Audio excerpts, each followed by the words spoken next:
nurse's suite that Ruth has occupied for 30 years. I know there's a crazy amount of paperwork and phone calls. I know there are days with serious life-threatening, oops, I skipped.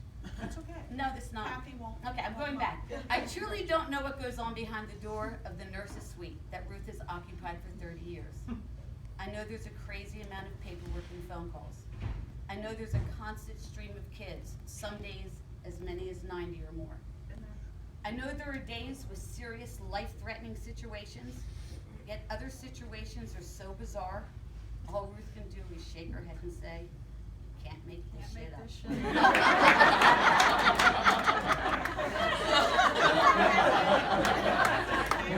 But regardless of the day or situation, Ruth remains calm and loving. I've watched her comfort the sobbing child, the child about to pass out from pain, and the child who is totally out of their mind, just because they are. When others would run and scream for help, Ruth stays level-headed and professional, providing the tender nurturing or restraint needed to resolve the situation. I watched her take control at field day and call a halt to the activities when kids were suddenly falling ill due to heat. She took charge. Beds were full. Vitals were being taken.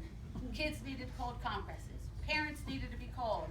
And she stayed focused and calm, reassuring the kids they would be fine, while directing the inexperienced, like myself, on what we could do to help.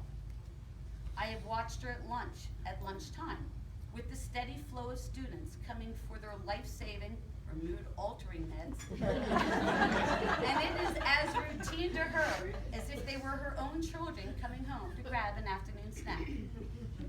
Ruth loves her job. She loves her kids. I saw the hurt in her eyes when a young boy who she had comforted and nurtured for 3 years say, I don't know your name, you never told me. Yet to that student and to others like him, she's the nurse. The safe place to go when they need some love and comfort and can't get it anywhere else. So for him, nurse was as endearing as the title of mom. Ruth is heart. If you know her, you love her, and she you. She never misses a birthday or a special occasion and makes sure you feel really special.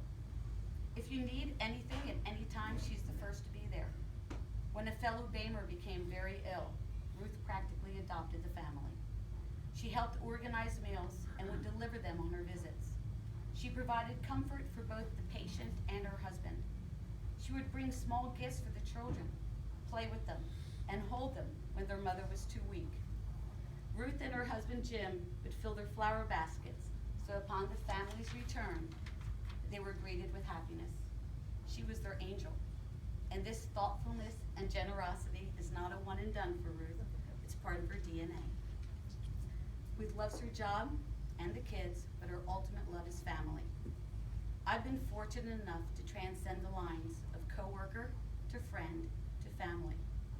I've been lucky enough to watch our kids, Sarah and James, grow from middle school students to amazing adults. And it's no wonder, with Ruth as a mother, there were no other options. I've learned so much from her as a person and as a mother. I love that she and Jim are always on the go, but more importantly, I love the relationship she has with her children. They really love being together, whether it be an elaborate trip, dinner and a ghost tour in New Hope. That was a bust. I was there. That was a bust. Segways through DC or Philadelphia, the laying of the wreaths in Arlington, or a Temple game with a tailgate. This family knows how to play together and make memories. Ruth, it's time to put away the emergency cards and passes and gently close that door. There are other doors waiting for you.